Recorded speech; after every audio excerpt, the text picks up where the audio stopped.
নরসিংদীর মাদুপিতে এক কিশোরীকে তার সৎ বাবার কাছ থেকে ছিনিয়ে নিয়ে হত্যার লোমহর্ষক ঘটনা ঘটেছে।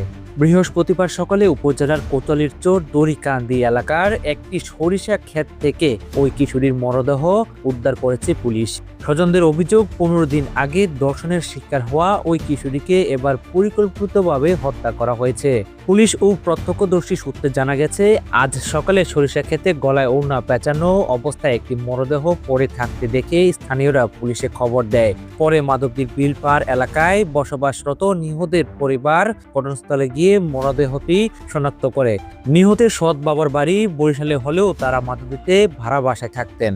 স্বজনদের দাবি, গত 15 দিন আগে কর্মস্থল থেকে ফেরার পথে নুরার নেতৃত্বে একদল বখাটে মেয়েটিকে তুলে নিয়ে ধর্ষণ করে। চাঞ্চল্যকর এই ঘটনাটি স্থানীয় মহিষাসুরা ইউনিয়ন পরিষদের 9 নম্বর ওয়ার্ডের মেম্বার আহমদের মাধ্যমে মীমাংসা করে দেওয়া হয়েছিল। অভিযোগ উঠেছে, সেই ঘটনার জের ধরেই কিশোরীকে প্রাণ হারাতে হলো। 5 জনে এই মেয়েরা মুক্সি মেয়েরা মেলে থেকে নিয়ে গেছে, নিয়ে রাকাম করে মনে সাইড ছেড়ে দিছে।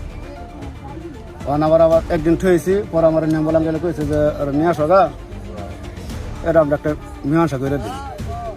আর তুমি মীমাংসা করে দেওয়ার পরে তোমরা এই রুম এলাকা সাইডে দিয়ে তোমরা অন্য এলাকা যাও। সকালবেলা ইন্ডিয়া বীর সাইড আছি, তো বীর সামনে দিই খুঁজে মুজে দিই, মানে ইনো আইসি রাস্তার মধ্যে আইসি দিই, ইনো লোকজন দেখা যায়। তা আমার ছেলে কাছে তারপর তুমি ইনো থাকা, অন্য লোকজন যদি দেখা যায় তাহলে আমি দেখি নাম্বার কইছে। আচ্ছা, এরপরে কোনো কিছু হলে আমরা কি করে দিই।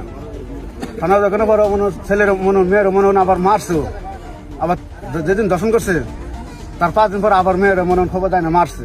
পরে মেয়ে তার দেয় নাই, পরে মেয়ের অনেক মারপিট করছে। মারপিট করার জন্য পরে মেম্বারের কাছে, পরে মেয়ে আবার মেন মেম্বারের কাছে বিচার দিচ্ছে। নরসিংদীর অতিরিক্ত পুলিশ সুপার সুজন চন্দ্র সরকার জানান, মরদেহ উদ্ধার করে ময়নাতদন্তের জন্য পাঠানো হয়েছে।